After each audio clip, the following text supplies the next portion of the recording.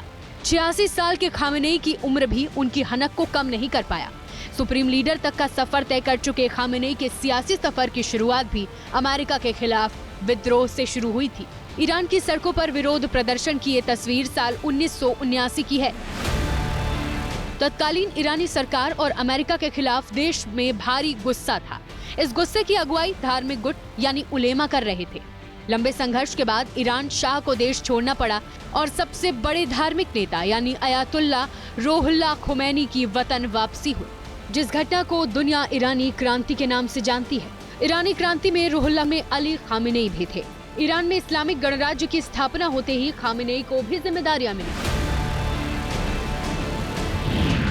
Ali Khamenei को Iran का उप रक्षा मंत्री बनाया गया। खामेनेई ने इस्लामिक रिवॉल्यूशनरी गार्ड कोर का गठन किया। IRGC अब ईरान की सबसे शक्तिशाली संस्थाओं में से एक है। साल 1981 में उन्हें ईरान का राष्ट्रपति चुना गया। 1989 में अली खामेनेई को ईरान का सुप्रीम लीडर चुना गया। खास बात यह है कि अयातुल्लाह खामेनेई खुद को कभी इस पद के योग्य नहीं मानते थे। दरअसल इस पद के लिए धार्मिक योग्यता काफी होनी चाहिए, लेकिन खामेनेई खुमैनी के करीबी थे और उनकी लोकप्रियता भी काफी थी। लिहाजा इस पद पर ताजपोशी के लिए ईरानी संविधान में भी संशोधन कर दिया गया और तब से अब तक 40 साल से वही इस पद पर काबिज है। सुप्रीम लीडर के साथ खामेनेई शिया मुसलमानों के बड़े धर्मगुरु भी हैं। ईरान शिया बहुल देश है। 9 करोड़ की आबादी वाले ईरान में शिया मुसलमान 90% यानी 8 करोड़ 10 लाख से ज्यादा है। दुनिया में फिलिस्तीन का मुद्दा मुसलमानों के लिए भावनात्मक रहा है। बाकी इस्लामिक देशों के मुकाबले ईरान इस मुद्दे पर खुलकर इजरायल के विरोध में खड़ा हुआ, जबकि फिलिस्तीन सुन्नी मुस्लिम बहुल इलाका है। खामेनेई के स्टैंड ने उन्हें सुन्नी मुस्लिमों के बीच भी लोकप्रिय किया है। खामेनेई ने मिडिल ईस्ट की खलीफा रेस में ईरान को आगे खड़ा कर दिया है।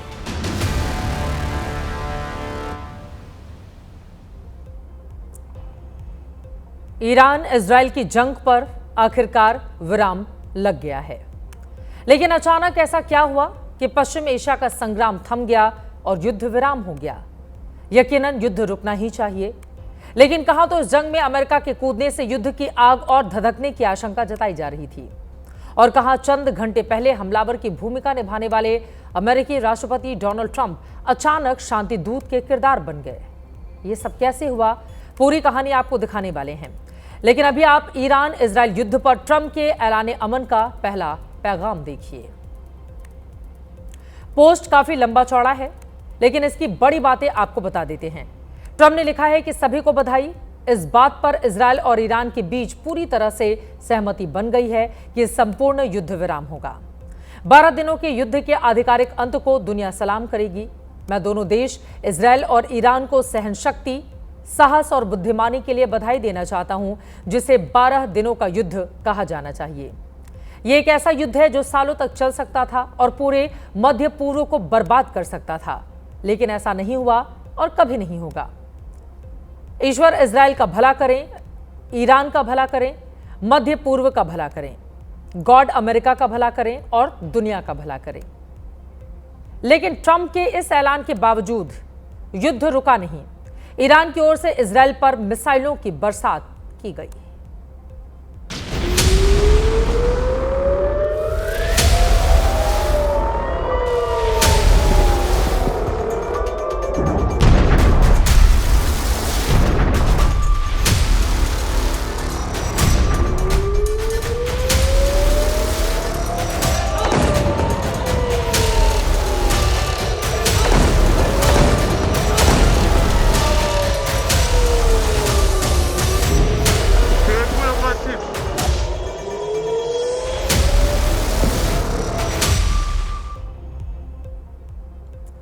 ईरान ने शुरू में युद्ध विराम मानने से ही इनकार किया, इजराइल पर बैलिस्टिक मिसाइलों की बौछार की। इस पर इजरायली सेना ने दुश्मन की ज्यादातर मिसाइलों को आसमान में ही नाकाम करने का दावा किया, लेकिन इनमें से 1-2 मिसाइल बीर शेबा की बहुमंजिला इमारत पर गिरी तो 4 लोगों की मौत हो गई, जबकि कई लोग घायल हो गए। ऐसा नहीं है कि इजराइल ने ऐलान होते ही युद्ध विराम को फौरन मान लिया, उसकी ओर से भी ईरान पर बारूदी हमले जारी रहे।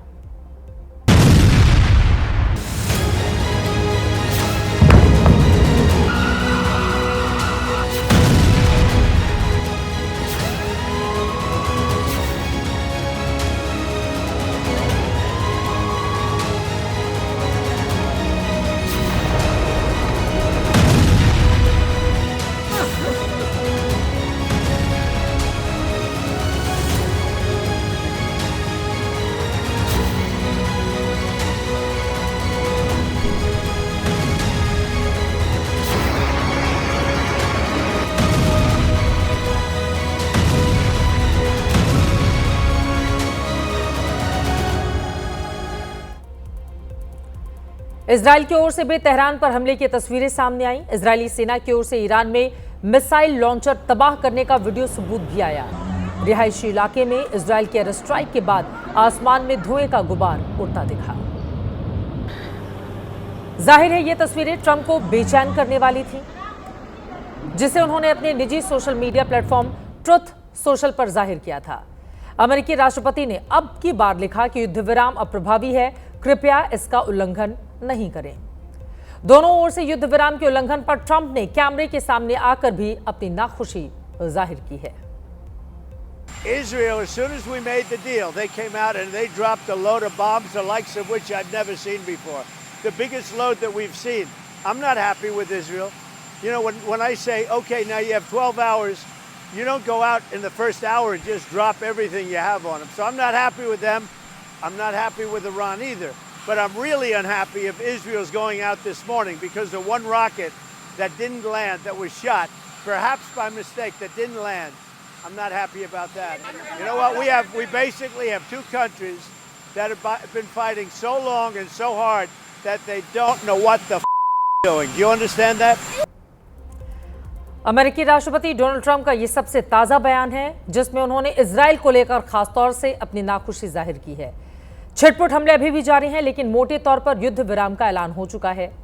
इस पर ईरान और इजराइल में सहमति बन चुकी है। अब सवाल यह है कि यह हुआ कैसे और इसके पीछे की कहानी क्या है। तो इसे लेकर अंतर्राष्ट्रीय मीडिया में दो तरह के पक्ष सामने आए हैं। एक के मुताबिक अमेरिकी बेस पर हमले के बाद ईरान ने कतर के जरिए व्हाइट हाउस को एक मैसेज भेजा। इसमें ईरान की ओर से कहा गया कि वो आगे और हमले नहीं करेगा। उसका पलटवार पूरा हो चुका है। इस पर व्हाइट हाउस ने ईरान को अपना जवाब भेजा। उसकी ओर से बताया गया कि अमेरिका अपने एयरबेस पर ईरानी हमले का जवाब नहीं देगा और वो ईरान से परमाणु करार पर बातचीत शुरू करने के लिए भी तैयार है। इसके बाद अमेरिका, इजराइल और ईरान कतर में युद्ध विराम पर लंबी बातचीत हुई, तब जाकर सहमति बन पाई। युद्ध विराम पर इंटरनेशनल मीडिया का दूसरा पक्ष यह है कि अमेरिका ने ईरान इजराइल में सीज फायर का प्रस्ताव रखा।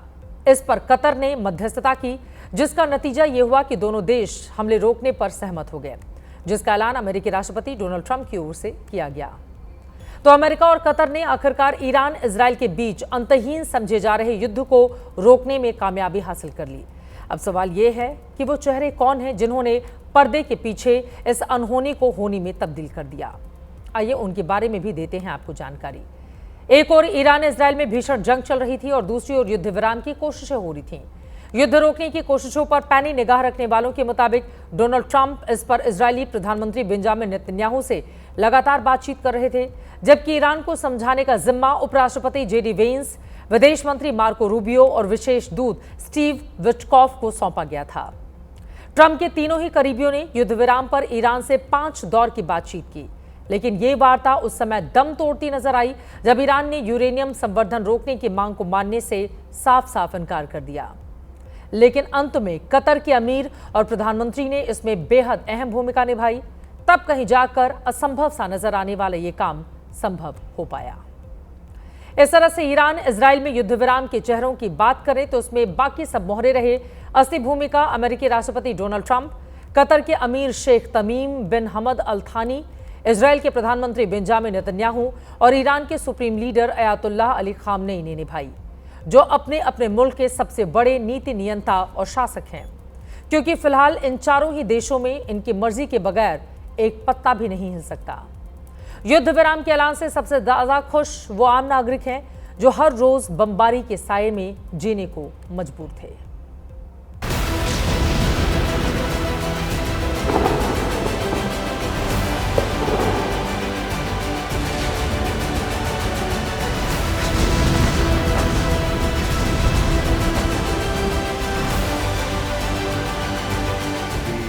I think both sides need it and want it. So, but we'll see how it's gonna develop. You can't know. Only time will tell. If it's gonna hold, if it's real, if it's not real. Well, the ceasefire will hold. I hope so. I don't know. You can't trust them. But if it doesn't, they know what Israel's answer will be. I hope that it will last long and it will lead eventually to peace. That's all I think, and I wish us luck and all of us.